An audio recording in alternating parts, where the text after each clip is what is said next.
নমস্কার বন্ধুরা, আর জি কুকিং চ্যানেলে আপনাদের সবাইকে স্বাগত। আজকে নিয়ে হাজির হয়ে গেলাম মুখে লেগে থাকার মতো নতুন আলু দিয়ে রুই মাছের কালিয়া রেসিপি নিয়ে।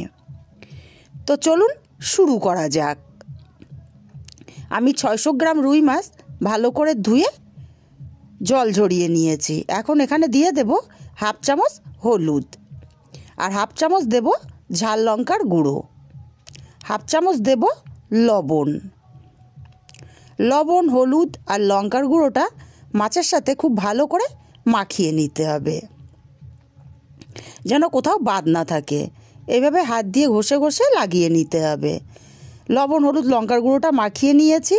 এবার একটা কড়াই গরম করে দিয়ে দেব তেলটাকে গরম করে অল্প একটু লবণ দিয়ে দিলাম। লবণ দেওয়ার কারণে মাছটা কড়ার গায়ে লেগে যাবে না। তেলটাকে কড়ার গায়ে ছড়িয়ে দিয়ে এক এক করে মাছ দিয়ে দেব। তবে সব মাছ আমি একসাথে দেব না, দুই ব্যাচে আমি মাছটাকে ভেজে নেব। মাছটা এক পিঠ ভাজা হলে আর এক পিঠ উল্টে দেব, আর উল্টে পাল্টে হালকা কালার করে মাছগুলোকে ভেজে নিতে হবে। আর লঙ্কার গুঁড়ো দেওয়ার কারণে মাছের কালারটা কিন্তু খুব সুন্দর আসে ভাজার পর। মাছগুলোকে উল্টে দিলাম, আর এক পিঠ ভেজে নেব। বন্ধুরা, রেসিপিটা যদি ভালো লাগে আপনাদের কাছে রিকোয়েস্ট, একটা লাইক দিতে ভুলবেন না। মাছটা ভাজা হয়ে গেছে, মাছটাকে উঠিয়ে নেব। মাছটাকে উঠিয়ে নিয়ে বাকি মাছগুলো আমি তেলের ওপরে দিয়ে দেব। মাছগুলো এদিকে ভাজা হতে থাক, ততক্ষণে মশলা রেডি করে নেব। মিক্সচার জারের মধ্যে দিয়ে দিলাম 5টা কাঁচা লঙ্কা, 6-7টা রসুনের কোয়া, 1 ইঞ্চি পরিমাণে আদা কুচি, আর দেব 2টো ছোটো সাইজের পেঁয়াজ। মিহি করে পেস্ট রেডি করে নিয়েছি। আর একটা মশলা আমি রেডি করব।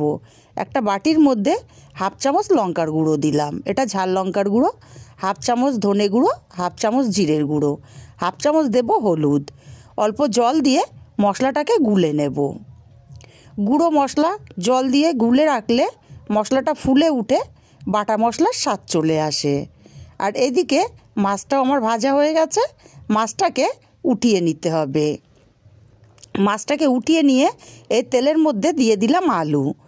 আমি আলুগুলো বেশ বড় বড় করে কেটে নিয়েছি, আর মোটা মোটা করে। অল্প লবণ দিয়ে আলুটাকে নাড়াচাড়া করে ঢাকা দিয়ে দিয়ে আমি লাল করে ভেজে নেব।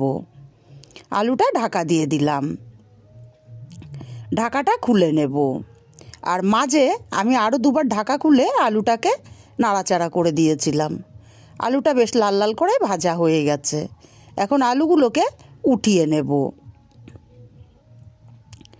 আলুগুলো উঠিয়ে নিয়ে এই তেলের মধ্যে দিয়ে দেব 2টো শুকনো লঙ্কা, আর দেব অল্প একটু গোটা জিরে। ফোড়নটাকে কয়েক সেকেন্ড ভেজে নিতে হবে, সুন্দর গন্ধ বেরোনো পর্যন্ত। এবার এখানে দিয়ে দেব পেঁয়াজ, রসুন, আদা, কাঁচা লঙ্কার পেস্ট। মিক্সচার জারটা ধুয়ে অল্প একটু জলও আমি এখানে দিয়ে দেব। মশলাটাকে একটু সময় নিয়ে কষিয়ে নিতে হবে। মশলাটা যত ভালো করে কষানো হবে তরকারির স্বাদ ততটাই ভালো হবে। মশলাটা মিনিট 2 সময় নিয়ে কষিয়ে নিয়েছি।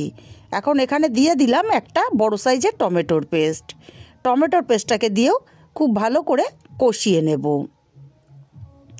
টমেটোর পেস্টটাকে দিয়ে কষিয়ে নিয়েছি। এবার এখানে দিয়ে দেব গুঁড়ো মশলার পেস্টটা। গুঁড়ো মশলার পেস্টটাকে দিয়ে মশলাটা সুন্দর করে কষিয়ে নিতে হবে। মশলাটা কষাতে কষাতে মশলা থেকে তেল ছেড়ে দিয়েছে। এখন এখানে দিয়ে দেব ভেজে রাখা আলুগুলো, আর দেব কিছুটা মটরশুঁটি, দিয়ে দেব স্বাদ মতো লবণ।